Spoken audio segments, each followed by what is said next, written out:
Everybody, SWAC Media Day, Birmingham, Alabama. I'm Tolly Carr, joined by two of my good friends here. From the pregame show is Chuck Bishop, and of course you know this guy, head coach, Jackson State University, one of the greatest of all times, Deion Sanders. Coach, how are you, man? I'm good.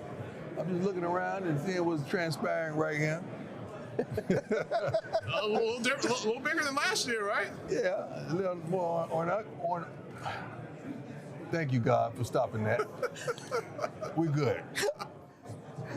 Look, God, stop that. I can't get it out. Thank you, Lord. You always keep it real, now. You always keep it real. It has been quite a year. Last year feels like 5 years ago. Yes, it does. What has this past 365 days been like for you? You've gone through so much, overcome so much. It's been a blessing. It's been a series of triumphs. You can't have a triumph without challenges. And I go through my challenges on and off the field.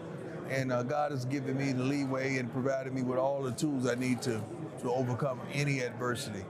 And I'm happy with not just where I am, but where we are as a team, school, the whole football program. I'm excited and elated about the potentials and where we are. What are you guys, when you look at this year's squad, let's start with the defense. James Houston was a big part of the identity of the defense last year. He got drafted. He's with the Lions now. Thank God. Absolutely. When you look at your defense this year, if you had to describe what you think the identity of it will be, what would that be? I would say we had one guy that applied a lot of pressure on opposing teams in James Houston. I think we got 4 of those. We got 4 of those. And one of the better ones probably won't play till October. We got a front 8 now, not a front 4, not a front 2. We got a front 8. The linebacker core is bigger, faster, and stronger. The secondary has gone up 2 levels. We may start the season without potentially 3 starters, but you wouldn't know it because of the talent that we have on the defensive side of the ball. You might not even recognize one player from the offensive line when we roll out on day 1 in FAMU. The receiving core has been upgraded tremendously, and that's saying quite a bit. But more notable, our offensive coordinator has it. He's really good, and I'm really excited for you all to see what he comes to the table with. Strength and conditioning has gone up several levels. We replaced that, and that in itself, you can ask any player that plays for us, that has really blessed our entire program. So when I talk about what we're coming with, we coming. Coach, one thing non-football related that I really admire about you, you use your platform, you use your voice to amplify others around you, your players, the brand of Jackson State, inspiring people on a day-to-day basis. Why is that so important to you? If I come up with that, my brother, wouldn't I be lonely? Think about that. I'm not one to just come and not bring anybody with me. I wasn't like that growing up. I'm not like that as an adult. The multitude of my blessings have come with others. I've done some tremendous things alone and individually. But my greatest accomplishment has been with a team. Well, Coach, let me follow up on that, especially when you take a look at the brotherhood that you have seemingly formed with the rest of the SWAC coaches. What has that meant to you personally? Well, I know they was a little standoffish. They were a little salty when we first come because I was getting all the attention and they didn't like that. How can this guy get attention? He ain't coached a snap. But then they start to understand that, hey, man, he's down for us. He's trying to pick us up and put us out there and put a light on us. I think they were a little tentative at first and not understanding that same light that shows you, causes you to shine, gonna show your blemishes as well. And I just sat back and watched. And I've attained some wonderful relationships, man, with some of the SWAC coaches, and these guys can coach. Yeah. I just want them to think outside the box. What is the goal? Is this where you want to be for the rest of your life? Ain't nothing wrong with that if that's it. But usually when you're really good at what you do, there's promotion. And I just want to make sure they're thinking about elevation and promotion because they're that good. I mean, they're that darn good. I don't think I've ever asked you this question, but was there something that jumped out and surprised you with regards to, especially you talked about the coaching in this conference. Is there something that caught your eye like, wow, these guys? Yeah, there's a lot caught my eye. If they had the resources, what they could be.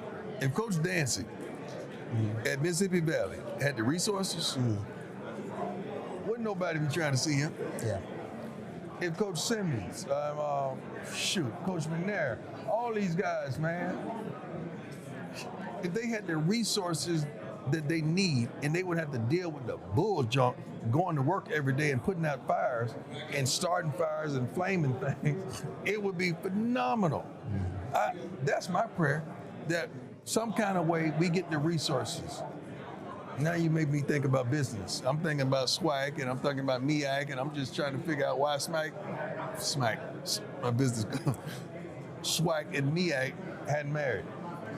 Coach, you talked, I think it was last weekend, you had an interview on ESPN. You talked about there are conversations because everybody's talking about, conferences consolidating and growth and all this movement. They talking about money, man. They ain't talking about conferences consolidating. They talking about who's going to get this if they go where. That's all that is.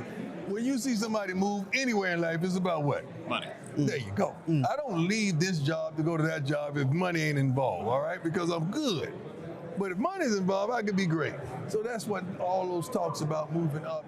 And we would be remiss if we did. Now, let me tell you something. This conference is unbelievable. It's very competitive, and it's a great conference. I love what we're doing.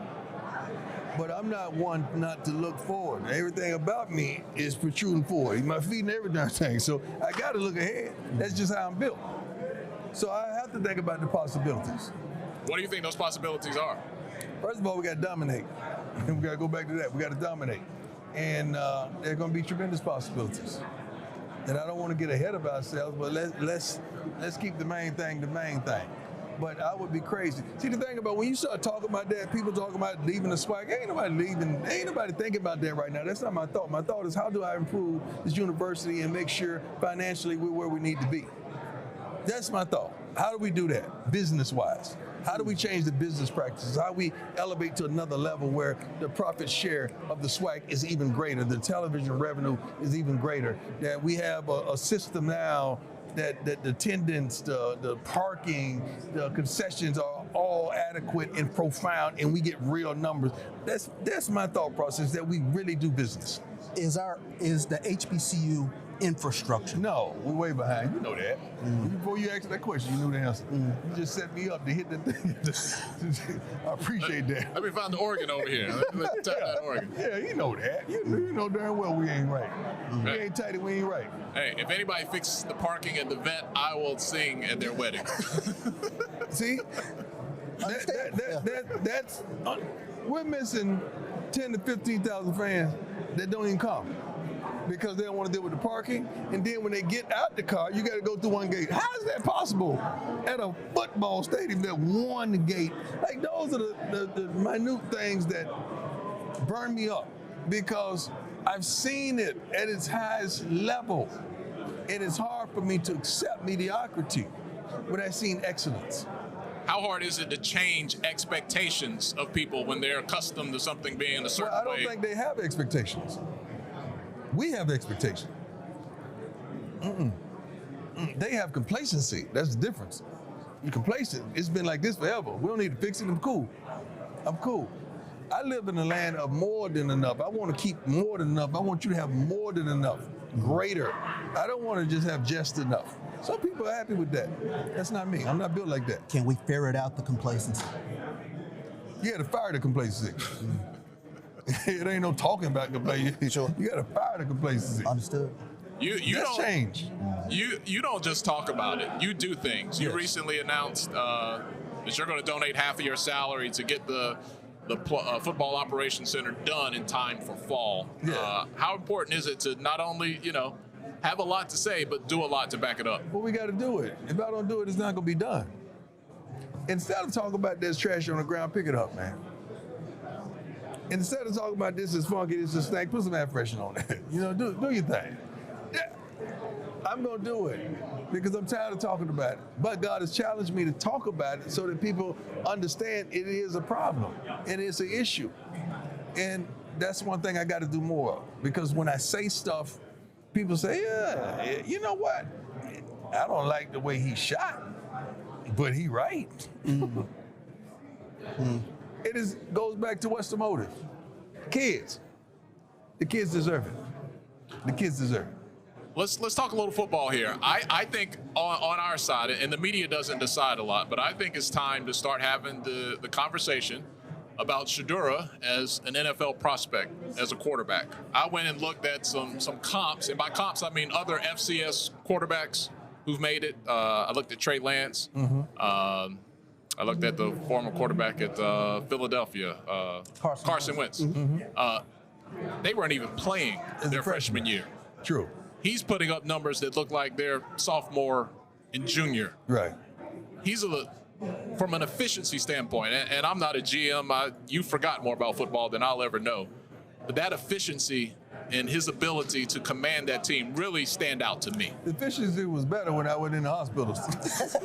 Let's just get that straight. That thing started sliding more and more down. So finally he came to the hospital and said, Dad, I need you back. That's when I came to the Southern game. That's what that was about. That thing was sliding down because I could look at him on the field and just say 2 words, gesture, and he'd understand what he's doing. Shedeur is a phenomenal leader. Let's just forget about the quarterback. He's a phenomenal leader that his team believes in him. The coaches believe in him. We believe in him, the fans. And Shedeur, the sky's the limit, man. We just got to insulate him with what he needs. We got him a coordinator that understands it from the Mike Leach tree. We got an offensive lineman that are really serious about going pro, serious about protection, serious about the game and the knowledge and the understanding of football. We got a system now that he's going to be much more comfortable in. So I cannot wait to see what he accomplishes this season, because when he goes, we go. Uncle Neely gave me the big rap, but before I let you go, your expectations for Travis. You got nowhere to go. Where we going? Right there? Lunch. Before you go to the stage. 40 minutes behind? Coach Sanders, we appreciate your time. Yeah. We got to hurry up and so we wait, right? Your expectations, what do you think people are going to see out of Travis Hunter this year? Woo. Let me tell you something, man.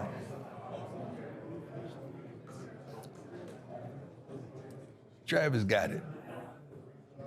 I rarely say that, especially about somebody who plays my position. Travis got it. He got it as an athlete. He has it as a person. Travis is a great young man and a great athlete. Usually that great athlete may be an idiot. That great athlete don't want to study, don't want to prepare. That great athlete don't want to work. Don't want to hit the weights, don't want to be in condition. This kid has it. His mother has done a phenomenal job with raising a man that wants it all. Not some of it. I mean, when a guy calls me over, when I'm usually positioned behind the SWAC defense or behind the quarterback to watch the plays develop to his side of the field so I can watch him work and so I can get on his butt. That's what he wants. He wants it. Do you see a lot of yourself in Travis? Travis is so far ahead of me. When I was his age, it's ridiculous. I wasn't at his age. I know this is going to go viral, and it should. I was not that. That's a grown man right there at that age. I faster, yeah, foot speed, yeah, but all that offense and defense. Not only that, but with someone to a navigational system that been there and done that know the destination. Not only that, someone that's willing to allow him to exploit every darn asset and ability that he has. He has that in me as a coach. I ain't have all that, and I see what he has as a young man. So it's my job to navigate him through this path called life and make sure he reaches the pinnacle. That kid has it, and everybody's gonna have the opportunity to see it. It's gonna be on display. We're looking forward to the Orange Blossom Classic.